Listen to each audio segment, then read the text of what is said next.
Today, we are going to make some grass. No, I'm not in Colorado, so it's not going to be that kind of grass. It's our techniques that are so simple and sensible, your mowers have practically built themselves.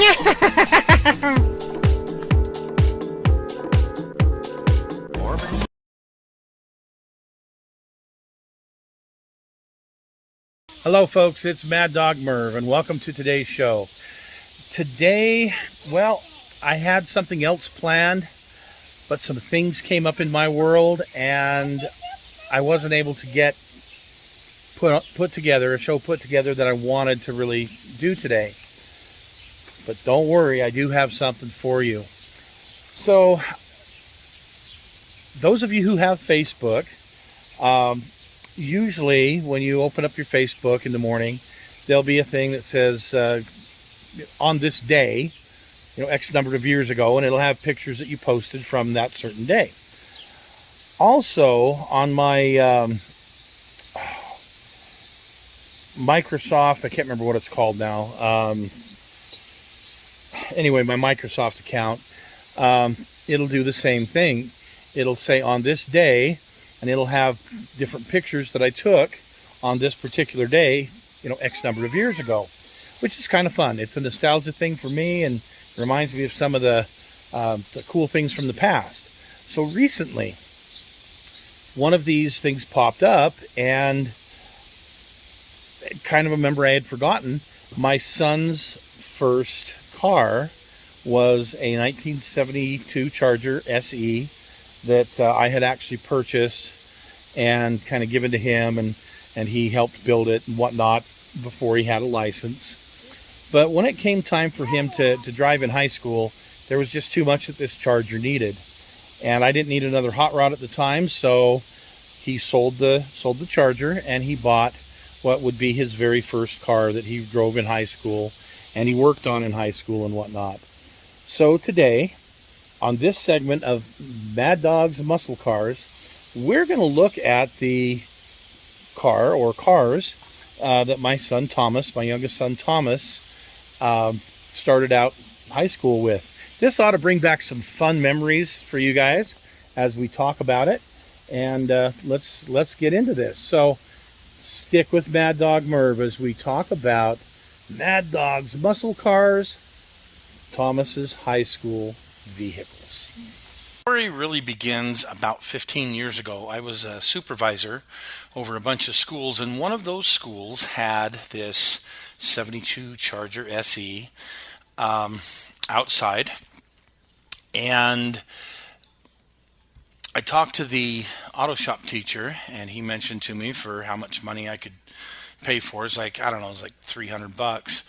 I could take it, but he said there was a few problems they needed to work out, or that needed to be worked out. I thought, for the money, that'll be fine. So pulled it into the shop, kind of gave it a good once over, and here looking at all the rust that's on it, the good parts, the bad parts. You can see these tires were pretty well done. This did have a dealer installed luggage rack on it, which was pretty neat, and it also had a tow kit at one point in time. It had a 440 engine in it with an automatic, and the rear end was, I don't know, some weird rear end in it. But anyway, this is what it looked like when I got it. Now, I wasn't sure what I was going to do with it. At the time, one of my triplet boys was getting his license. My son Thomas was a few years away from getting his license. And I took it to one of my older children's houses, which you see here. Parked it on the side. This is kind of cleaned up a bit. Pretty good looking car. These SEs are pretty good looking. And it had a 440. It was a 1970 440. I looked up the numbers on it.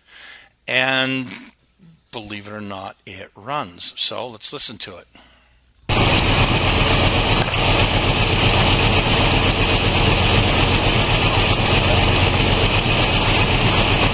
Well, it sat for about a year or so, and my son Thomas, he was still 14 at the time, was interested in working on it with me. And so here we took some synthetic black enamel, just kind of sprayed it all down, got it one color. So he started working on the body a little bit. Definitely looks good in this black. Again, this is synthetic enamel that was just sprayed on there in the driveway. Pretty good looking, but it's definitely going to need a lot of work. Yes, it did run, but the transmission only worked in reverse and low gear. So the tranny was going to need some work. We cleaned up the rims on it, as you saw, but then I found these Magnum 500s that I thought were going to look really good on it, and they do. The vinyl, it never had a vinyl top when I got it, but we did paint the top with a roller, kind of a flat black color. So somewhere along the line, we found another 72. It was a parts car. Took the fenders off. They're in much better shape. The hood was good. The doors were good. The trunk was good. So we went ahead and swapped these parts out and started some of the body work. And as you can see here, the areas that we're working on and getting smoothed out, the car started to come together, and thought this would be a good car for his very first car. Here we are in primer black. We need to put the grill in still, but it's looking pretty cool. I went ahead and got some painter's one shot that I had in the doghouse, striped off the back and painted the red. Good looking Charger for your first car. However, it just wasn't a running, driving car because of the tranny and a few other things. So I gave him the option when he turned 15 of what he wanted to do. He decided to go ahead and sell it. So I think we got $1,500 out of it. You can see there's still some rust in it when we sold it. This is what it looked like the day before it left. He decided to take that money and find something else that was running that he could work on. And as we did a search, he found a Camaro. And as I recall, this was an 83 Camaro Z28. Did not have the original 305 in it, but it was an automatic. It didn't have the crossfire or anything like that in it. But it was running and driving, so hey, there's a plus, and it was a good place to start. And as you can see, it's a pretty good looking car for I think it was $1,400 we paid for it. All we really did here was just clean it up. We did get some new tires on it, so that looks good, and a couple of center caps that it needed. But all in all, a pretty decent car, especially for a young man's first car. Well, he turned 16, had a nice running car, ready to go, ready to take to high school. And I was definitely in approval and very proud that I had a son that was interested in cars. And Thomas had 3 friends he was pretty tight with, and 2 of them picked up Camaros. One picked up this IROC for like $200 that needed a lot of work. And one of the other ones picked up this silver one that I think he paid like $500-600 for, that was actually a pretty decent car, needed some work.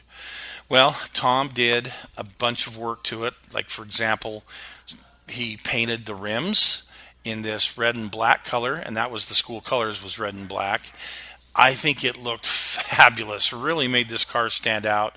Put some seat covers in it, and it looked great. And being a teenager, being a boy, having a hot rod car, well, naturally he wrecked it over the curb. And so it sat for quite some time waiting for him to decide what to do with it. In the meantime, he found this 82 that Z28 that had the crossfire injection in it. Didn't run very well. We had a heck of a time getting it home. The guy said that it ran fine, but it really didn't. You can see here we've taken the air cleaner off, and you can see that crossfire injection.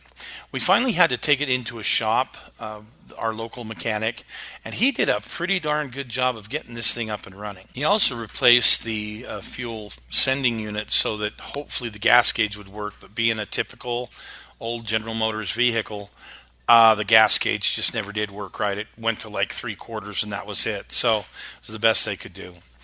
But as you can see, it's a good looking car, and after we got it back from the shop, it did run good.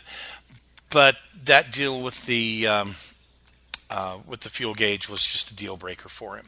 So he wound up selling it just as soon as he got out of high school. And that was about 9 years ago now. So anyway, some beautiful cars. Yes, we have had Chevys in the family, believe it or not. I did find this funny little clip I'd like to play for you right now. Mike, check this out. Man, that's big. Is it new? Just got it. 7 inches longer. Handles great. I love the way it looks. And power. I take this bad boy out. I get respect. You'll get some respect with that. My girlfriend loves it.